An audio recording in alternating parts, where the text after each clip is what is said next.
It's commonly said that good sound design in video games is underappreciated, since it usually takes a backseat to graphics and gameplay.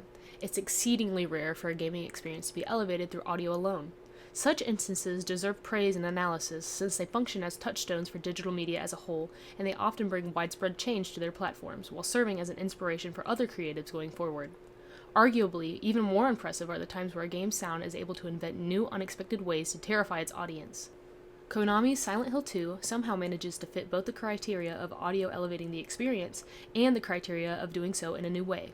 With that in mind, we want to explore how Silent Hill 2's sound design enhances the horror experience by subverting traditional audio expectations of the genre. Psychological horror is a tricky genre, considering one must make a viewer scared without doing so directly through something like a jump scare. We'll establish conventions of psychological horror and horror audio here so that we can explain how Silent Hill 2 subverts them later on. Psychological horror, for our purposes, can be loosely defined as any type of horror that plays on fears pertaining to emotions, mentality, or psychology. Essentially, it's a style that specifically scares people through concepts and ideas, typically in a fashion that supports other more direct types of horror such as gore, jump scares, or monster body horror. Psychological horror generally uses mysterious plots, unreliable characters, and bizarre settings to make a viewer struggle to understand what they're perceiving, which creates a lot of tension. 役が難しいと思うんですけど、ゾクゾクするというか、不安でしょうがない、わからないと、自分の、周りに。Sound in psychological horror also complements the emphasis on horror of the human psyche. By manipulating one of the most innate human survival senses in unexpected ways, creatives are able to shake an audience to their primal core. Especially in the horror genre, which often creates fear by withholding information from a viewer or player, messing with what little sound is available can be absolutely haunting. This is commonly done by using sudden loud noises after periods of quiet or silence, distorting sounds we are familiar with, or by overwhelming the senses with many different kinds of sound at once. Furthermore, games use different timings for these effects to disrupt a player's sense of flow. Psychological horror has to shake humans' heart, deeply. Shaking people's heart deeply means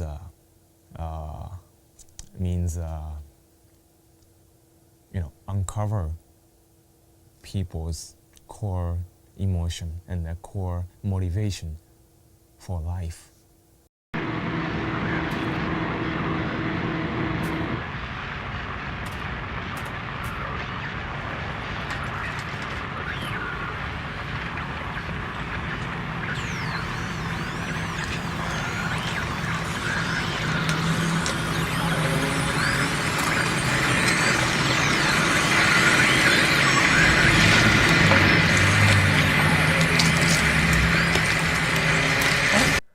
While Silent Hill 2 establishes trends with common horror sound effects, it occasionally fails to follow those trends, surprising the player.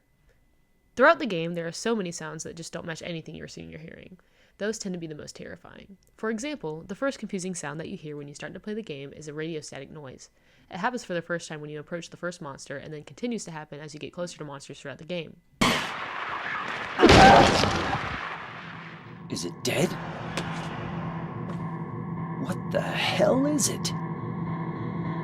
It's not human.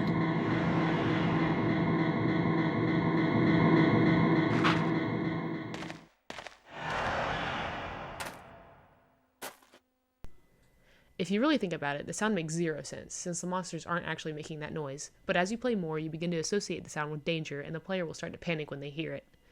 As you progress through the game, the sound effects get slightly weirder and more confusing, such as random screaming,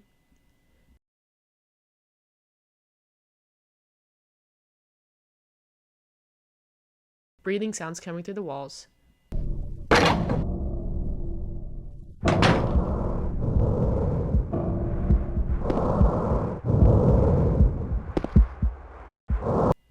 and even horses galloping in the distance after finding just a horseshoe item.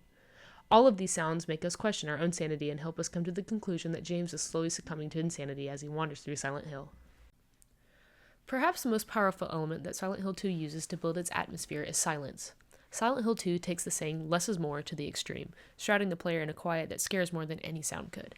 Akira Yamaoka, the sound designer for Silent Hill 2, explains, なんですかね、無音サウンドが聞こえてること自体が、サウンドが鳴ってるってことが演出だけじゃなくて、サウンドが鳴っていないっていう、その前後、例えば前がガーッと鳴っててガンと音が抜けてガッと鳴り出すとか、その鳴っていないっていうこともその一つのサウンドの。 In many typical horror games, the player would expect to hear some kind of creepy music, screams in the background, or a scary monster in the distance, but throughout much of the gameplay, the player hears practically nothing. This leaves what could be on the horizon to their own imagination, manipulating the player to psych themselves out and create their own fear. Even when there's nothing there, the silence makes a monster of his own, as the player is always guessing what could be around the corner. Echoes of footsteps and metallic clanks are juxtaposed with long stretches of absolutely nothing. You forget what safety even sounds like. There's no rhythm to pace yourself against. From the very beginning of the game, James is alone in his surroundings. It strongly utilizes contrapuntal sound, which can be defined as a technique of sound production in film where the soundtrack does not directly match the image in a mood or narrative context, adding to the depth of meaning. When traversing the terrifying world of Silent Hill, with some paths taking up to 5 minutes to complete, you are surrounded by endless fog.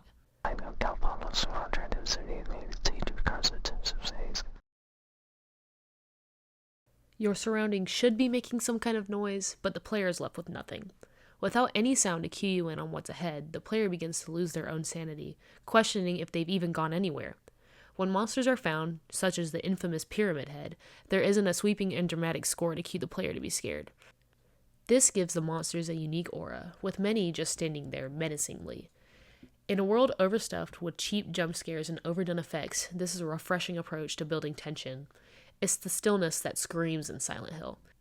The game makes powerful use of anempathic sound, which can be defined as when diegetic music exhibits conspicuous indifference to what is going on in the film's plot, creating a sense of the tragic. The lack of any sound or score in critical scenes make them feel tense and stale, making the player question how the game wants them to react. In Angela's death scene, one of the most tragic and dramatic scenes in the game, the player gets nothing to console them. No music. Only the soft crackle of flames. The silence of Angela's acceptance of her fate hits harder than any scream. It's a quiet descent into psychological hell. It's almost suffocating. Even when the plot of the game is resolved and the final boss is slain, there is no relief of the silence. No sound but your own footsteps. It gives you space to sit in what you've just done. Killed Maria, remembered Mary, unraveled your guilt. The silence before the ending cutscene is a moment of confrontation with yourself. Next, a lot of the music in Silent Hill 2 establishes a dreamlike atmosphere, unlike the average horror media, which often includes low drones, high-pitched screeches, and sudden outbursts of sound. Although Silent Hill 2 has some implications of these musical effects, the majority of the gameplay utilizes media composed by Akira Yamaoka. Yamaoka emphasizes the importance of straying away from the norm within the horror genre. Within his musical scoring, the use of synthesizers, electric guitars, and drums allow a specific mystical and dreamlike tone to take place.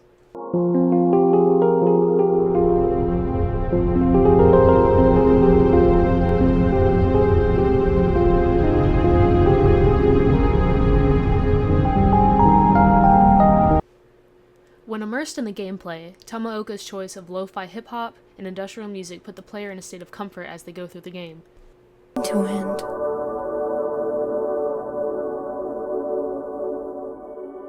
That's why I did it, honey. I just couldn't watch you suffer. The sounds layered on top of music create a feeling of displacement for the player, contrasting the calm music with off-putting sound effects. Being immersed in a song, getting to the peak of comfort, and then being struck by a jarring noise increases the intensity of disturbance. Prior to today's recording technologies, sound has been tied to the physical objects or mechanisms in which they came from. The introduction of recording devices allows for the separation of sound from its source, known as schizophonic activity. Collins describes it as the sound resulting from the separation of sound from source. In the ears of Schaefer, are unnatural and alien. They are disembodied. This emphasizes the effect that Tamaoka's soundtrack has on the player because they are immersed in the fuzzy atmosphere only to be disrupted by these separated sounds. One of the most unique parts of Silent Hill 2's sound, one which strongly challenges the established norms of entertainment as a whole, is its voice acting. This town is full of monsters. How can you sit there and eat pizza? Voice acting is key to helping the player empathize with the protagonist they control. Karen Collins, an associate professor in the Department of Communication Arts at the University of Waterloo, states, We hear the voices of others by experiencing those voices in terms of our own bodily postures and expressions. And just as we mimic the physical postures and facial expressions of those whom we interact in order to empathize, we likewise mimic voice. I'm kind of lost. Lost? Yeah. I'm looking for Silent Hill. Is this the right way? Yeah. It's hard to see with this However, Silent Hill's nuance in this department isn't a compliment. What is different about its voice acting is that it sounds horrible. All of the characters speak and react in ways that are completely indifferent or unrelated to what is going on around them. Deliveries are often flat, uninterested, odd, and can change on a dime. While this might be attributed to lazy voice actors, this actually ends up working in the game's favor. When none of the characters react or sound the way the player expects, it makes the game all the harder to relate to and understand. Even in safe moments, the unnatural delivery of lines creates an eerie atmosphere that unsettles the player at all times. Laura.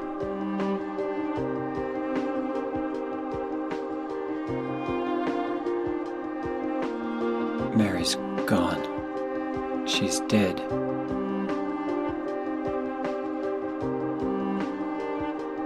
Liar, that's a lie! No, that's not true. She died because she was sick? No.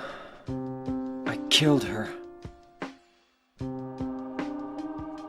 This further drives home how disturbed and detached the game's characters are, so much that the player who controls them can't even understand them.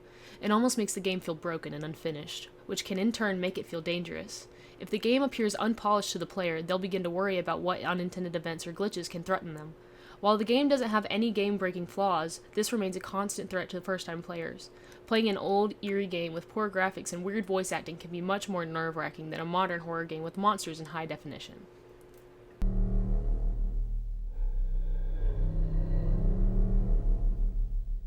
Killing a person ain't no big deal. Just put the gun to their head, pow. You killed him? But it wasn't my fault. He made me do it. When all is said and done, it becomes clear that Silent Hill 2's sound design is unique, eerie, and extremely effective at gnawing at a player's psyche. Random and strange sound effects keep the audience on their toes. Bizarre and inappropriate silences terrify us because of the threat of the unknown. James. Forgive me.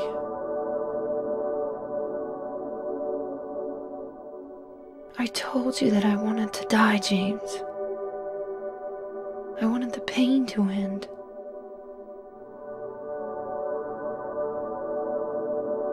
That's why I did it, honey. I just couldn't watch you suffer. Akira Yamaoka's hauntingly beautiful melodies perfectly walk the line between horror and dreams. Finally, the voice acting is strange enough to where no character seems even remotely trustworthy. Each element on their own already has the making of a fascinating horror soundscape. But Silent Hill 2's innovative blend of all of these aspects is certainly part of the reason it has grown to become an all-time classic in its medium.